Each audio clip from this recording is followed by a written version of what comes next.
ओम श्री गणेशाय नमः। माता सरस्वती जी की जय। भवम भवानी सहितम नमामि। परशुराम जी के प्रस्थान करते ही समस्त नगर निवासी हर्षित उल्लासित होकर गाने नाचने लगे। देवी देवता फूल बरसाने लगे।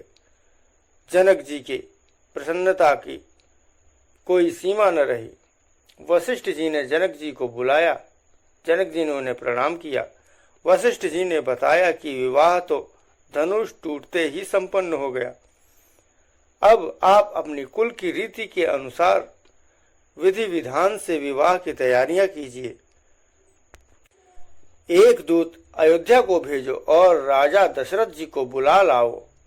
राजा दशरथ जी प्रसन्न होकर अत्यधिक आनंदित और उत्साहित रूप में पूरी बारात को लेकर यहाँ पर आएंगे। यहाँ तक का पाठ 89 दिनों में हुआ। आज 90वां दिन। जय जय सीताराम। बेनी हरित मणिमय सब कीन्हे, सरल सपरब परहि नहीं चीन्हे। कनक कलित यही वेली बनाई, लखी नहीं परई सपरन सुहाई। तही के रच पची बंध बनाए, बिछ बिछ मुक्ता दाम सुहाए। मानिक मरकत कुलिस फिरोजा, चीरी कोरी पची रचे सरोजा। किए भृंग बहुरंग विहंगा, गुंजहि कूजहि पवन प्रसंगा। सुर प्रतिमा खंभन गढ़ी काढ़ी, मंगल द्रव्य लिए सब ठाड़ी। चौके भांति अनेक पुराई, सिंधु मणिमय सहज सुहाई। सौरभ पल्लव सुभग सुठी, किए नील मणि कोरी। हेम बौर मरकत घवरी, लसत पाट मय डोरी।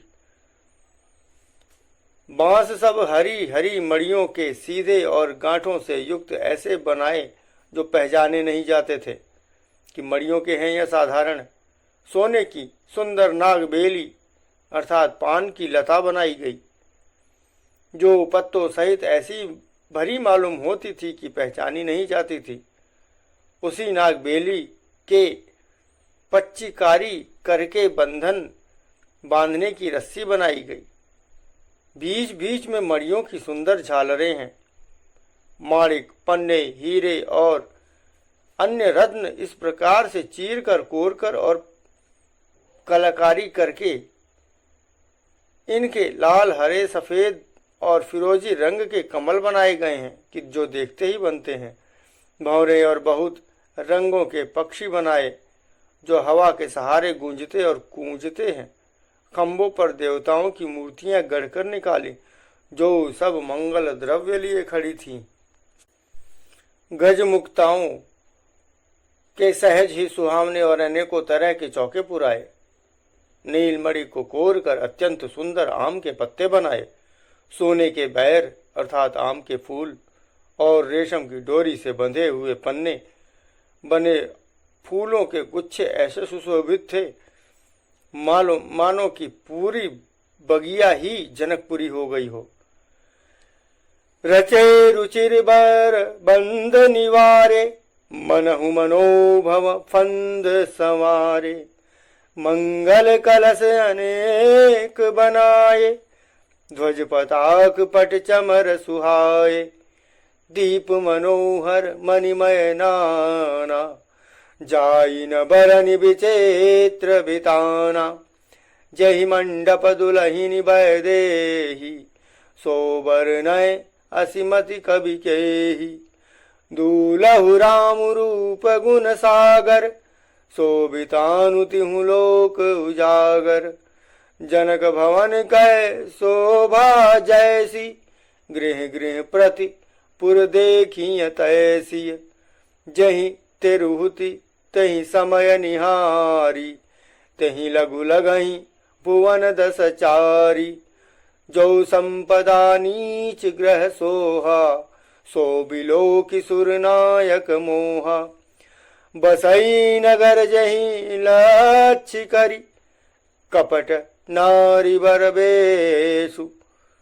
तहीपुर कह शोभा कहत सकुचहि नारद सेसु।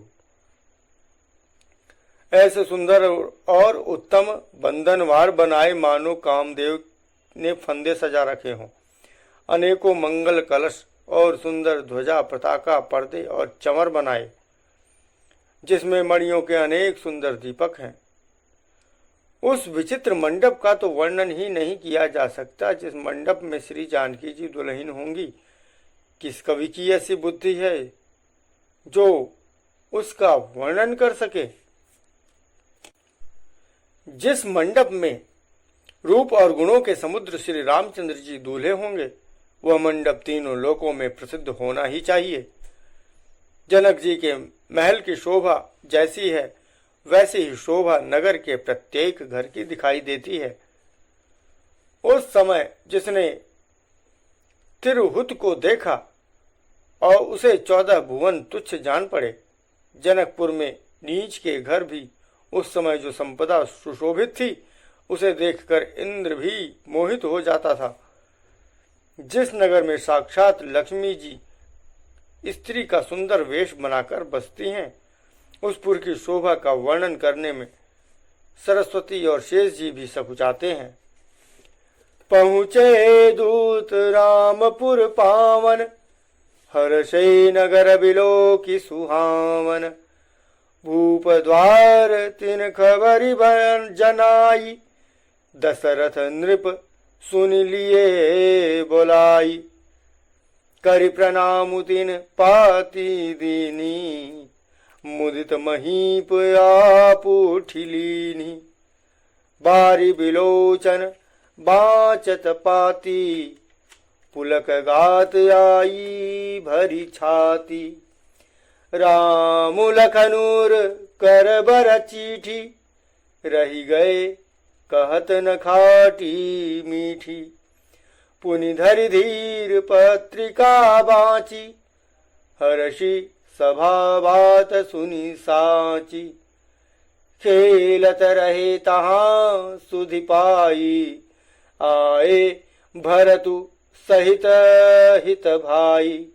पूछत अति स्नेह सकुचाई तात कहाँ ते पाती आई। कुशल प्राण प्रिय बंधु दो आही कहूँ कहीं देश। सुनि स्नेह साने बचन बाची बहुरी नरेश। जनक जी के दूत श्री रामचंद्र जी की पवित्र पुरी अयोध्या में पहुंचे। सुंदर नगर देखकर वे हर्षित हुए। राजद्वार पर जाकर उन्होंने खबर भेजी।